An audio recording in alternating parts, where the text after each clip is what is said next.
पुस्त पालन क्या होता है?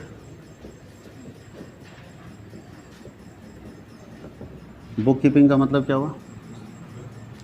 बुक कीपिंग का मतलब पुस्त पालन है, वो हिंदी हुआ। बुक कीपिंग का मतलब होता है कि किसी ट्रांजैक्शन को, ध्यान दीजिएगा, किसी ट्रांजैक्शन को जहाँ भी आप पहली बार रिकॉर्ड करते हैं ना, उसी प्रोसेस को हम लोग बुक कीपिंग बोलते हैं। बोलता है book keeping is the art of recording, ध्यान दीजिएगा, बोलता है book keeping is the art of recording of business transaction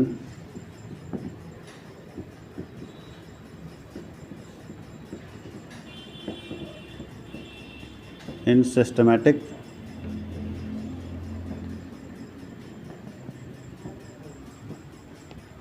बात समझ आया? जितने भी ट्रांजैक्शन आपके यहाँ होते हैं, अगर उस ट्रांजैक्शन को आप सिस्टमेटिक मैनर में लिखते हो तो लिखने की कला क्या कहलाती है? बोलता है किसी लेन देन को क्रमबद्ध तरीके से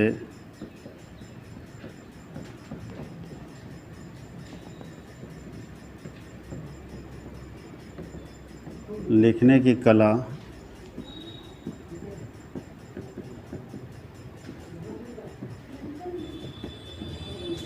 पुस्त पालन कहलाती है। कोई दिक्कत है? लिखने की कला क्या कहलाती है? Book keeping. आप एकदम सिस्टमेटिक लिखिए। सबसे पहला स्टेप होता है बुक कीपिंग। सबसे पहला स्टेप क्या होता है? Book keeping. अब बुक कीपिंग बता चुके, अकाउंटिंग तो पहले ही बता चुके, अकाउंटिंग का मीनिंग तो पहले बता चुके। अकाउंटिंग में रिकॉर्डिंग से लेके classification, summarising, analysing, interpretation, communication सब ना होता है, वो सब का सब हम लोग अकाउंटिंग के अंदर देखते हैं। और बुक कीपिंग के अंदर केवल क्या होता है? रिकॉर्डिंग। अब हम आज बताते हैं आपको ऑब्जेक्टिव्स ऑफ अकाउंटिंग।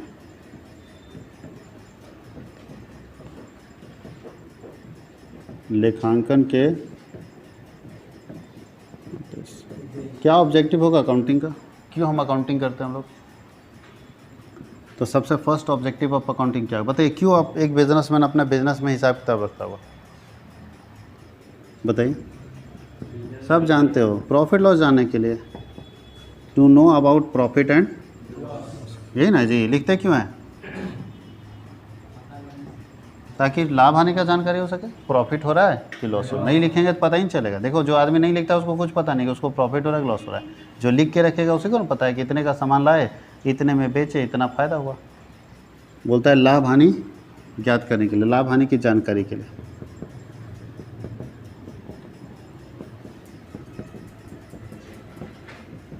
लाभ हानि की जानकारी के, और बताइए और क्या है पर्पस? बस खाली प्रॉफिट लॉस जानने के लिए। To keep systematic record of business transaction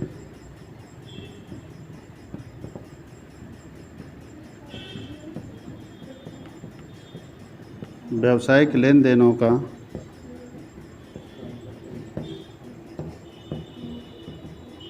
क्रमबद्ध ज्ञान प्राप्त करने के लिए।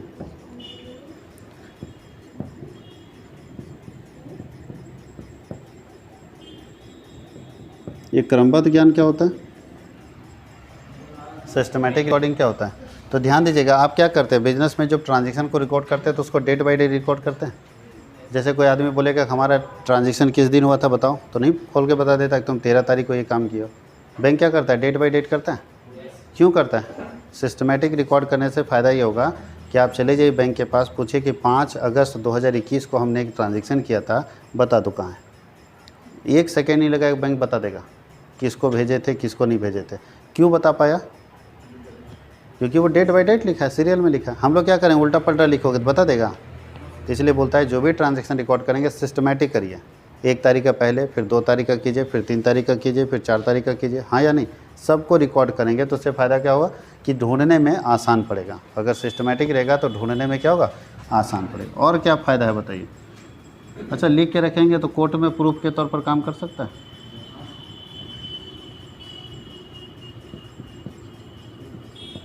Proof in the court of court में सबूत का कार्य, इसको बोलते हैं हम लोग सबूत का कार्य नहीं बोल सकते हैं, बोलते हैं कोर्ट में या न्यायालय में प्रूफ के तौर पर, सबूत के तौर पर ये प्रस्तुत किया जा सकता है। कैसे पता चलेगा कोर्ट में क्या काम करेगा मेरे ये?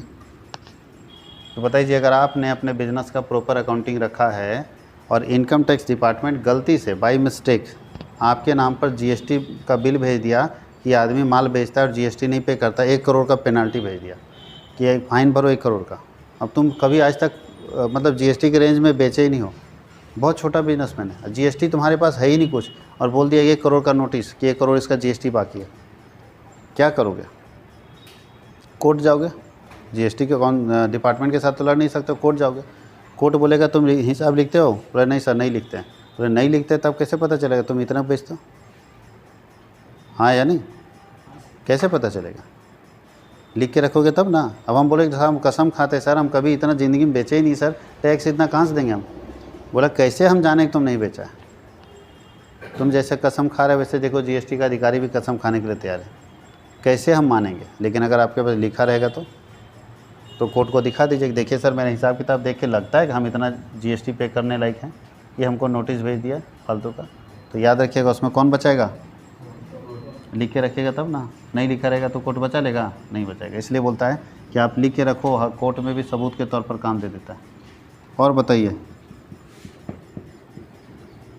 To know about financial position of a business, financial position of a business.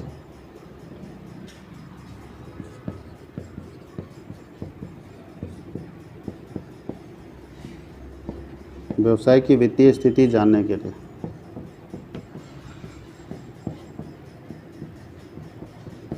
किसी भी बिजनेस का फाइनेंशियल पोजीशन अगर आपको जानना है तो उसके लिए लिख के रखना पड़ेगा। फाइनेंशियल पोजीशन मतलब कितना प्रॉफिट कमा रहा है, कितना लॉस, सॉरी इसमें फाइनेंशियल पोजीशन का मतलब होता है एसेट्स कितना है, लायबिलिटी कितना है और कैपिटल कितना है। मतलब एक बिजनेसमैन के पास कितनी संपत्ति है, कितना कर्ज है और कितना अपना पैसा है। अच्छा कौन बिजनेस अच्छा कहलाता है? बिजनेस छोड़ दो, कौन आदमी अच्छा कहलाता है? आप लोग क्या सोचते हो जी? अगर कोई मर्सिडीज से सामने उतरेगा आपके तो क्या सोचोगे? हम लोग यही सोचते हैं रईस आदमी। ऐसा भी तो हो सकता है कि मर्सिडीज लोन पर है, अगर लोन नहीं चुकाएगा तो बैंक लोन मर्सिडीज वापस ले लेगा, हो सकता है कि नहीं हो सकता? तो कैसे आप ये सोच लेते हो सामने वाला रईस है, सामने वाला भिखारी हो सकता है? कैसे? तो जब पता किए उसके बारे में तो पता ये चला कि उसके ऊपर बैंक का 3 करोड़ का लोन है। अब प्रॉपर्टी उसके पास कुछ नहीं है, ज़मीन वमीन सब बिक गया है, खाली बस ये गाड़ी है 1 करोड़ की। तो बोले बैंक एक्शन क्यों नहीं ले रहा है? बोले एक्शन ले रहा है, कोर्ट में उसका प्रोसेस चल रहा है, कुछ दिन में ये इनका मर्सिडीज भी जाएगा और सारा फुटानी चल जाएगा, घर से भी बाहर हो जाएंगे। बात समझ गए? और तब तो क्या किया, मर्सिडीज दिखा के आपसे पैसा ले लिया। इसलिए बोलता है कि किसी को पैसा देने से पहले उसका औकात कैसे चेक करेंगे? औकात चेक करने के लिए देखना नहीं हुलिया, और देखना नहीं कि कौन सी गाड़ी से चलता है। औकात चेक करने के लिए उसका एसेट देखेंगे, उसका लायबिलिटी देखेंगे, लोन कितना है और संपत्ति कितना है। अच्छा किसी का लोन अगर 1 लाख रुपए का और उसके पास 25 लाख का प्रॉपर्टी है तो क्या माना जाएगा? अच्छा या ख़राब? अच्छा है, नहीं देगा तो प्रॉपर्टी बेच लेंगे। लेकिन कहीं उल्टा हो तो 24 लाख का कर्ज है माथे पर और प्रॉपर्टी 1 लाख का है, तो मतलब आगे तो फंस चुका है कुछ लोग। 23 लाख रुपए डूबेगा किसी न किसी का डूबेगा, किडनी बेच के तो देगा नहीं। तो तुम काहे फिर फंसने जा रहे हो ये जानते हुए कि बर्बाद है? अब कोर्ट में जाओगे, दिला दीजिए मालिक हमारा पैसा। बोले पागल था तुमको हम देने बोले थे जी? जब ऑलरेडी इतने लोगों को फंसा रखा है, हम इतना लोगों को किसी तरह से मना के वापस कर रहे हैं, तो तुम अभी कूदने का है क्या? तो बोले हमको नहीं पता था। नहीं पता था तो भुगतो, गया तुम्हारा पैसा पूरा। तो इसी स्थिति में बोलता है कि जब भी कोई बिजनेस या बैंक लोन देता है किसी को तो सबसे पहले क्या चेक करता है? फाइनेंशियल पोजीशन, जिसमें 3 चीज़ चेक करेंगे, एसेट्स कितना है, मतलब संपत्ति कितना है, दूसरा लोन कितना है, लायबिलिटी कितना है, और तीसरा आपका अपना पैसा कितना है। बात समझ गए? ये तीनों चीज़ चेक करेंगे। अगर तीनों में से आपका अपना पैसा ज़्यादा अच्छा है, ज़्यादा लगा हुआ है, लोन कम है, तो माना जाएगा कि आप स्ट्रॉन्ग हैं, आपको कोई हिला नहीं सकता, आपको कोई भी आदमी कर्ज दे देगा। लेकिन अगर सिचुएशन ठीक नहीं है तो कर्ज नहीं देगा आपको, डर है उसको कि आपको पैसा उसका क्या होगा, डूब जाएगा। और क्या यूज कर सकते हैं बताइए? To know the exact reason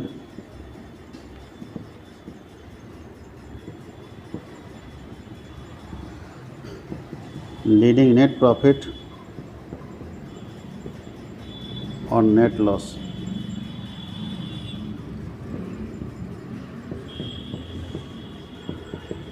शुद्ध लाभ शुद्ध हानि के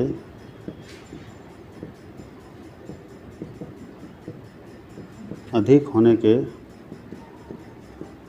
कारण को जानना। बोलता है कि ये कारण जानिए कि क्यों ज़्यादा प्रॉफिट हो रहा है। अच्छा, किसी को लॉस हो जाता है तो दुनिया उसका कारण ढूंढती है कि भाई लॉस कैसे हो गया, हम तो मेहनत खूब कर रहे थे, बिजनेस में लॉस कैसे हो गया। लॉस का कारण दुनिया ढूंढती है कि नहीं, ये बोलने की जरूरत नहीं। लेकिन प्रॉफिट का कारण कोई ढूंढता है कि हमको प्रॉफिट ज़्यादा क्यों हो गया। जैसे तुम लोग का कम नंबर आ गया तो टेंशन में आ जाता है कैसे कम आ गया, लेकिन ज़्यादा आ गया तो कभी नहीं सोचने जाता कैसे ज़्यादा आ गया। बोलता है कि नहीं नहीं लिखे थे इसीलिए आए। तो ज़्यादा के कारण को कोई नहीं ढूंढता है। तो ये बिज़नेस बताता है कि आप लॉस के कारण को तो दुनिया ढूंढती है, आपको भी ढूंढना पड़ेगा कि लॉस कैसे हो गया बिज़नेस में। लेकिन अगर प्रॉफिट भी हो गया जितना आप सोचे थे उससे ज़्यादा, तो इसके भी रीज़न को ढूंढिए ना। आखिर क्या रीज़न था, हम सोचे थे 1 लाख रुपये होगा, पता चला 6 का प्रॉफिट हो गया। आखिर क्या ऐसा हो गया कि हमारा प्रॉफिट बढ़ गया। ढूंढना पड़ेगा कि नहीं ढूंढना पड़ेगा। अच्छा, ढूंढ लेंगे तो क्या फ़ायदा होगा। अगर हमको पता चल गया कि ये कारण था जिस कारण से इस साल हमारा फ़ायदा ज़्यादा हुआ है, तो हम उस पर ज़्यादा ना फोकस करेंगे ताकि अगले साल हम मेंटेन कर पाएँ। अब हमें अपना निश्चिंत ज़िंदगी चल रहा है, अगर हुआ होगा तो भैया जब आप उस पर मेहनत नहीं करोगे तो वो फ़ायदा धीरे धीरे क्या होगा, कम होते रहेगा। बात समझ गए। जैसे आप मान ली कस्टमर आपके दुकान में इसलिए समोसा खाने आता है कि उसको चटनी बड़ा पसंद है आपके यहाँ का। अब आप कभी पूछने नहीं गए, आपको लग रहा है घमंड में आप हैं कि नहीं समोसा हम बढ़िया बनाते हैं, तो आप समोसा पे फोकस करने लगे और चटनी को किए चेंज, और जैसे चटनी चेंज किए कस्टमर हो गया कम। तो समझ ही नहीं आ रहा है। अरे पहले बादाम नहीं डालते थे, बादाम डाल रहे हैं समोसा में, पहले ख़राब तेल से बनाते थे, अब अच्छा तेल यूज कर रहे हैं, कस्टमर कैसे कम हो रहा है। बात समझ गए। तो आपको ये जानना ज़रूरी है कि आपके पास कस्टमर बढ़े क्यों, आपका सेल बढ़ा क्यों, आपका इनकम बढ़ा क्यों। जब पूछेंगे तो 15-20 कस्टमर से तो बोले समोसा तुम्हारे जैसा कितना लोग बनाता है, तो चटनी तुम्हारा मस्त है इसलिए आते हैं। तो समझ गया कि अब हमको फोकस समोसे पे नहीं, फोकस चटनी पे करना है, इसके क्वालिटी को कम नहीं करना है। बात समझ गए। इसके क्वालिटी को मेंटेन करना है या तो उससे आगे करना है, ताकि हमारे पास जो कस्टमर है वो कंटिन्यू आते रहे। बात समझ गए। ये सारे पर्पस हैं बाबू, इसी के कारण हम अकाउंटिंग करते हैं। और भी बहुत सारे पर्पस हैं, लेकिन हम लोग इतना ही लिख लेते हैं ETC करके। अच्छा, अगर इतना इसी और पर्पस क्या है कि अगर हम लिख के रखेंगे तो डिसीजन मेकिंग में हेल्प होगा कि नहीं। मेरा मैनेजर डिसीजन कैसे लेगा, लिखेंगे तब ना, नहीं लिखेंगे तो ले लेगा। जैसे मान ली इस साल हम लिख के रखे कि हमारा 6 लाख हमारा जूता बिका, जूता की फैक्ट्री मेरी है, लिख के रखे कितना लाख जूता बिका, 6 लाख लिखा हुआ है सब, तब ना मैनेजर मेरा जो है डिसीजन लेगा कि अगले साल हम 8 लाख बनाएंगे। अब कुछ मत लिखो, बोलो सर बनाते गए बेचते गए बनाते, बोले कितना बनाए, बोलो ये भी नहीं पता हमको, कितना बनाए कितना बेचे कुछ पता नहीं है। और मालिक मैनेजर को बोल रहा है कि तुम तय करो कि अगला साल मेरा कितना सामान बिकेगा, तब ना मटेरियल मंगाएंगे, जितना बिकेगा उस आधार पर मटेरियल मंगाएंगे। बोलता है सर हमको पता ही नहीं, लोग बता ही नहीं रहा कितना बेचा है, तो हम कैसे अनुमान लगा ले। लेकिन अगर लिख के रखेगा और पता चल गया, जो व्यक्ति निर्णय लेता है उसको कि पिछले साल 6 लाख का बेचे थे, उस साल 4 लाख का बेचे थे, और 4 से 6 लाख एक साल में बढ़े, तो इस साल हम 8 लाख का बेचेंगे, तो मटेरियल हम 8 लाख के बराबर मंगाएंगे। लिखा रहेगा तब तो डिसीजन लेगा। तो बोलता है निर्णय लेने में भी सहायक होता है, हेल्पफुल इन डिसीजन मेकिंग, ये भी आप लिख सकते हैं।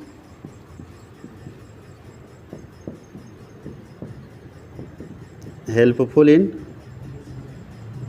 डिसीजन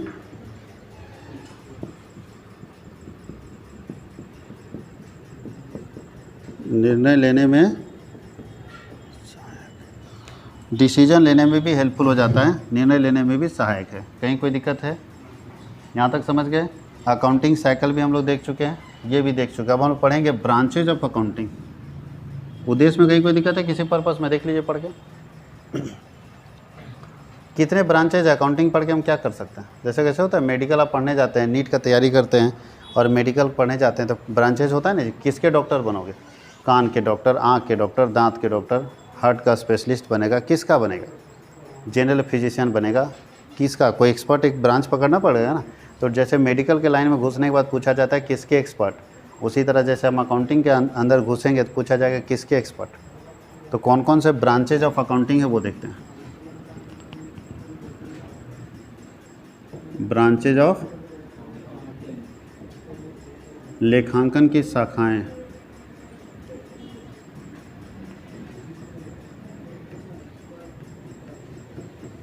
चलिए फर्स्ट ब्रांच। अगर भैया हम आप लोग पूछ सकते हो ना कि सर हम अकाउंट्स पढ़ रहे हैं तो क्या बन सकते हैं, क्या क्या कर सकते हैं। तो आप अगर अकाउंट्स पढ़ रहे हैं तो सबसे पहले आप फाइनेंशियल अकाउंटेंट्स बन सकते हैं, फाइनेंशियल अकाउंटिंग कर सकते हैं। एक ब्रांच है वित्तीय लेखांकन, वित्तीय, पहला ब्रांच है फाइनेंशियल, दूसरा ब्रांच है कॉस्ट अकाउंटिंग। वैसे पहले कॉस्ट ही आना चाहिए था।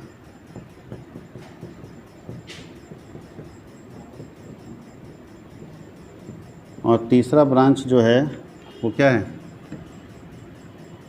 Management accounting.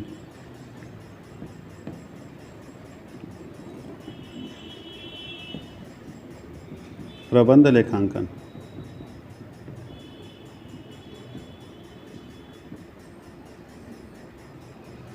कोई दिक्कत है? तीन ही अकाउंटिंग, और भी बहुत सारे अकाउंटिंग, लेकिन तीन फील्ड है।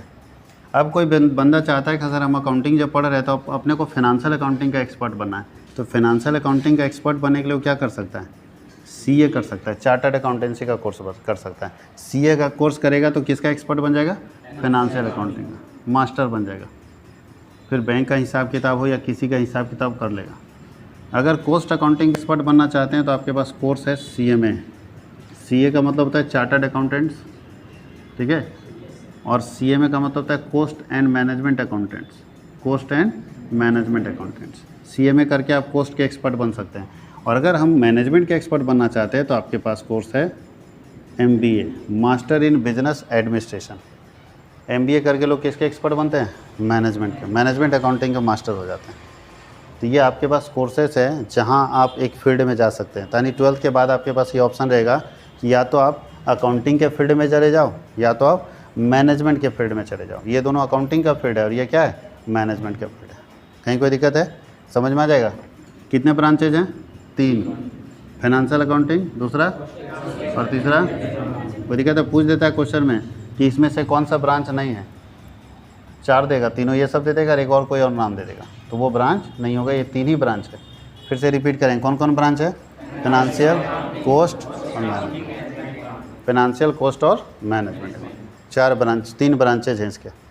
कोई दिक्कत किसी को, यानी 3 ऑप्शंस हैं आपके पास अकाउंटिंग फील्ड में करियर बनाने का, अकाउंटिंग फील्ड में जाने का, कि या तो आप फाइनेंस के एक्सपर्ट हो सकते हैं, या तो आप कॉस्ट के एक्सपर्ट हो सकते हैं, या तो आप मैनेजमेंट के एक्सपर्ट हो सकते हैं। 3 करियर ऑप्शंस आपके पास रहते हैं आफ्टर 12th। और आगे भी आप किसी एक के ही एक्सपर्ट बनेंगे, चाहे फाइनेंस हो, चाहे कॉस्ट हो, चाहे मैनेजमेंट हो।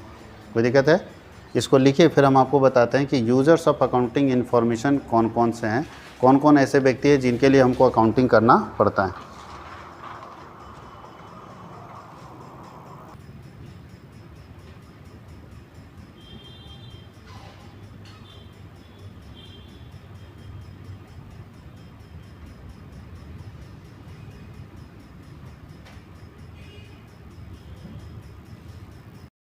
हम लोग अभी देख रहे थे ब्रांचेज ऑफ अकाउंटिंग, इसके बाद हम लोग पढ़ेंगे यूजर्स ऑफ अकाउंटिंग इन्फॉर्मेशन। अच्छा, किसको दिखाने के लिए हम लोग हिसाब किताब रखते हैं, किसी व्यक्ति को अपना हिसाब किताब दिखाना पड़ता है क्या, किसको दिखाने के लिए अपना हिसाब किताब रखते हैं, तो बोलते हैं लेखांकन सूचनाओं के उपयोगकर्ता। लेखांकन सूचनाओं के उपयोगकर्ता किसको किसको दिखाना चाहते हैं अपना हिसाब किताब। तो 2 तरह के यूजर्स हैं अकाउंटिंग इन्फॉर्मेशन के, यानी आप अपनी लेखांकन सूचनाओं को 2 तरह के लोगों को दिखाना चाहते हैं। एक होता है इंटरनल यूजर्स, इंटरनल यूजर्स आंतरिक उपयोगकर्ता, और दूसरा क्या होगा,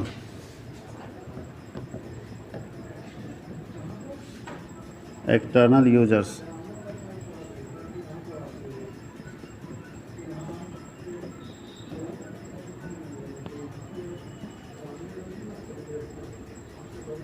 इंटरनल यूजर का मतलब ऐसे लोग जो बिज़नेस के अंदर होते हैं और फिर भी बिज़नेस के बारे में जानना चाहते हैं, उसको हम लोग बोलते हैं इंटरनल यूजर्स। जैसे बताइए, आपके स्कूल का अगर रिज़ल्ट आता है तो क्या प्रिंसिपल जानना नहीं चाहते हैं? प्रिंसिपल नहीं पूछते हैं नीचे क्लर्क से कि कैसा रहा रिज़ल्ट जी? टीचर लोग नहीं पूछता क्लर्क से जाके कैसा रहा रिज़ल्ट जी? पूछते हैं कि नहीं पूछते हैं? तो क्या टीचर स्कूल के बाहर के लोग हैं? वो तो अंदर के हैं, लेकिन उनको भी जानकारी नहीं, तो क्लर्क ना बताएगा, जो रिज़ल्ट का काम देखता है वही बताएगा कैसा रहा रिज़ल्ट। तो जो अगर बिज़नेस के अंदर के लोग ही अपने बिज़नेस के बारे में जानना चाहते हैं कि प्रॉफिट कैसा है, संपत्ति कितना है, लोन कितना है, कैसे प्रॉफिट कमा रहे हैं, प्रॉफिट अर्निंग कैपेसिटी क्या है, अगर बिज़नेस के अंदर के लोग पूछ रहे हैं बिज़नेस के बारे में, तो उसको कौन सा यूजर बोलते हैं? इंटरनल। और बिज़नेस के बाहर वाले लोग पूछ रहे हैं, जिसका बिज़नेस से लेना देना नहीं है फिर भी पूछता है, उसको कौन सा यूजर बोलते हैं? एक्सटर्नल। जैसे स्कूल का रिज़ल्ट कोई पेरेंट्स आके पूछ दिया कि कैसा रिज़ल्ट रहा जी, तो पूछा स्कूल वाला लोग कि आपका बच्चा पढ़ता है? बोला नहीं पढ़ता है, लेकिन प्लान है कि आगे पढ़ाएंगे, रिज़ल्ट जानना चाहते हैं। पूछ देगा कि नहीं पूछ देगा? तो भाई अगर रिज़ल्ट अच्छा रहेगा, 3 साल से हम आपका रिज़ल्ट देख रहे हैं, अगर हर साल रिज़ल्ट अच्छा रहेगा तो अपने बच्चे का एडमिशन ही कराएंगे। तो कोई भी पूछ देगा, सरकार पूछ देगी, प्रशासन आके पूछ देगा। तो यही चीज़ है कि इंटरनल मतलब है कि बिज़नेस के अंदर वाले लोग जो बिज़नेस के बारे में जानना चाहते हैं। कौन कौन है? ऑनर, मालिक, बिजनेस के अंदर है या बाहर? अंदर। और मालिक के अलावा और कौन सा? एम्प्लॉयज़, जिसको हम लोग बोलते हैं। ये मैनेजमेंट बोलिए ज़्यादा अच्छा रहेगा। मैनेजमेंट,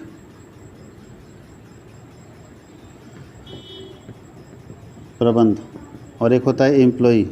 ऐसे एम्प्लॉई जो परमानेंट हो,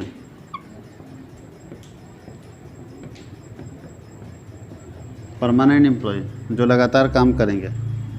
एक्सटर्नल में कौन कौन आएगा? बाहर वाले कौन कौन होंगे? जिनका बिजनेस से कोई लेना देना नहीं है। क्रेडिटर, लेनदार जो हमको उधार भेज दिया है। बैंक जो हमको लोन दिया है। सप्लायर जो हमको उधार माल बेचा है,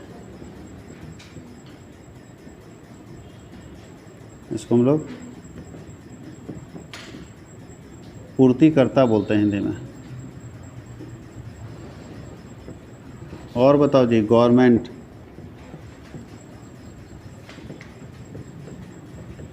सरकार। और बताइए, टैक्स अथॉरिटी, टैक्स डिपार्टमेंट भी जाना चाहेगा ना। कर अधिकारी, ट्रेड यूनियन या लेबर यूनियन बोल सकते हैं।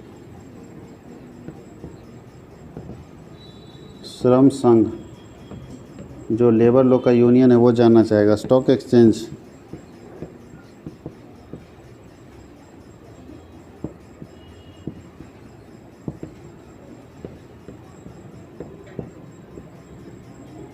ये सारे लोग जानना चाहते हैं जिनका बिज़नेस से डायरेक्ट कोई कांटेक्ट नहीं, फिर भी बिज़नेस के बारे में जानने को इंटरेस्टेड होते हैं। और इनका बिज़नेस से डायरेक्ट कांटेक्ट होता है, इसलिए बिज़नेस के बारे में जानना चाहते हैं। तो ये बिज़नेस के बारे में क्यों जानना चाहते हैं? क्योंकि इनका बिज़नेस से डायरेक्ट कांटेक्ट होता है।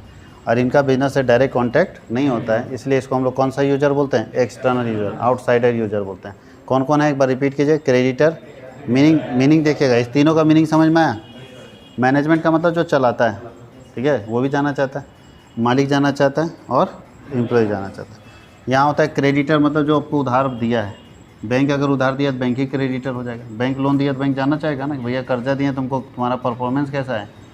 पता चला अगर गिर रहा है लगातार, तब सोचो किसी को कर्ज दिया और लगातार उसका इनकम घट रहा है और 10 साल का लोन लिया, तो अभी धावा बोल देने में फ़ायदा है या 10 साल वेट करेंगे? अभी बोल दो भैया कि दे दो हमको, तुम्हारे जिस जो स्थिति देख रहे हैं 10 साल बाद तुम टिकबे नहीं करेगा, नजर ही नहीं आ गया तुम्हारा कंपनी, तो कहाँ देगा तुम पैसा? तो जानकारी रखते रहिएगा ना, नहीं तो बोलते रहिए जैसे सारा इंडिया देख रहा है लोग डूब रहा है, बोलेगा नहीं नहीं मेरा पैसा कैसे डूबेगा, 10 साल बाद ना हमको देगा। भैया आज डूब रहा है तो तुम्हारा 10 साल बाद कैसे मिलेगा? तो आज ही चिल्लाना शुरू कर दो, तब कुछ मिल जाएगा। आगे क्या लिखा है? सप्लायर जो आपको उधार माल देता है। गवर्नमेंट टैक्स लेने के लिए टैक्स अथॉरिटी देखेगा। लेबर यूनियन देखेगा, ट्रेड यूनियन। अच्छा तुम खूब कमाए जा रहे हो, खूब कमाए जा रहे हो, लेबर का पेमेंट नहीं बढ़ा रहे हो, तो हंगामा करेगा नहीं, मुर्दाबाद जिंदाबाद कि सैलरी बढ़ाओ। जब हम लोग कमा के दे रहे हैं, कमा कौन देता है? लेबर ही ना कमा दिया जी, तो लेबर का सैलरी बढ़ाओ कमा रहे तो। लेकिन एक ट्रेड यूनियन देख रहा है कि टाटा कंपनी 3 साल से कमाई नहीं कर रही है, तो क्या ये हिम्मत करेगा बोलने के लिए टाटा कंपनी को सैलरी बढ़ाओ? क्योंकि जानता है कि जब कंपनी प्रॉफिट नहीं कमा रही है, किसी तरह जिंदा है, तो वहाँ सैलरी कैसे बढ़ाएगी। लेकिन अगर कंपनी कमा रही है तो सैलरी बढ़ाने के लिए फोर्स करेगा। और नीचे कौन है? और स्टॉक एक्सचेंज क्या होता है? स्टॉक एक्सचेंज जहाँ पे आपकी कंपनी का शेयर बिकता है, स्टॉक एक्सचेंज में ही आपकी कंपनी का क्या बिकता है? शेयर बिकता है। वहीं से रेपुटेशन आपकी कंपनी का पता चलता है कि आपकी कंपनी या आपका बिजनेस कितना ब्रांडेड है, कितना रेपुटेड है, तो उसको शेयर बाज़ार बोलते हैं। शेयर बाज़ार नाम सुना है? Share market. तो शेयर मार्केट भी जानना चाहेगा कि आपकी कंपनी का परफॉर्मेंस कैसा है। अगर कंपनी का परफॉर्मेंस ख़राब होगा तो अपने यहाँ शेयर बेचने नहीं देगा। अपने का बताइए जी, एक कंपनी है जिसका प्रोडक्ट आता है लेकिन प्रोडक्ट बहुत ही ख़राब आता है, एक कंपनी का प्रोडक्ट बहुत ही ख़राब आता है, आप अमेज़न के ऊपर बेच के दिखा देना। जैसे पहली बार हम कंपनी का प्रोडक्ट लेके आए अपने ब्रांड का, अमेज़न के ऊपर बेच रहे। अब अमेज़न क्या देखता है? देखता है ये प्रोडक्ट जो है 1 रेटिंग है, 1 स्टार है इसका। कितना स्टार है? 1। लोग 1 स्टार दिया, इसका मतलब क्या है? इस प्रोडक्ट को लोग पसंद नहीं कर रहा है, तो देखना तुरंत डिलीट मार देगा अपने साइट से। तुम पूछते रह जाओगे क्यों मारा? बोलो 1 स्टार था, हमारा एग्रीमेंट में लिखा है कि अगर 2 स्टार से नीचे जाएगा तो हम हटा देंगे अपने साइट से। वो अपने साइट से हटा देगा, बोला कि तुम्हारे जैसा ख़राब प्रोडक्ट मेरे साइट पे क्यों बिकेगा? मालिक कस्टमर मेरे ऊपर विश्वास किया अमेज़न के ऊपर कि अमेज़न में सब अच्छा सामान मिलता है, और तुम ख़राब सामान उसको चिपका दिया तो बदनामी मेरा ना होगा। अच्छा, आप लोग क्या कीजिएगा? अगर अमेज़न आपको ख़राब सामान चिपका दिया तो बदनामी किसका होगा? अमेज़न का। जबकि अमेज़न नहीं बेचता है, बेचता कोई और है, लेकिन बदनाम कौन होगा? अमेज़न होगा। इसीलिए बोला जाता है इस चीज़ को कि अगर आपका रेटिंग ख़राब हुआ तो हम अपने साइट से आपका नाम हटा देंगे, मेरे साइट में कहीं भी आपका नाम नहीं होगा। तो इसके लिए चेक करना होता है स्टॉक एक्सचेंज को। बोलता है कि अगर आपकी कंपनी का रेपुटेशन ख़राब रहा भैया, तो हटाने में हमको देर नहीं लगेगा, आपका नाम ही डिलीट मार देंगे। तो उसके लिए चेक करता रहता है कि रेपुटेशन कैसा है तुम्हारा। बात समझ आई? ये क्या है? User of accounting information. हम लोग यही लोगों को दिखाने के लिए हिसाब किताब लिखते हैं, ताकि इन लोगों को जानकारी हो सके कि हमको कितना प्रॉफिट हो रहा है, कितना लॉस हो रहा है, क्या एसेट्स है, क्या लायबिलिटी है, क्या कैपिटल है, सब कुछ जानकारी यही लोग को दिखाना चाहते हैं हम लोग, जिसके कारण पूरा प्रॉपर अकाउंटिंग करते हैं। इसको लिखिए।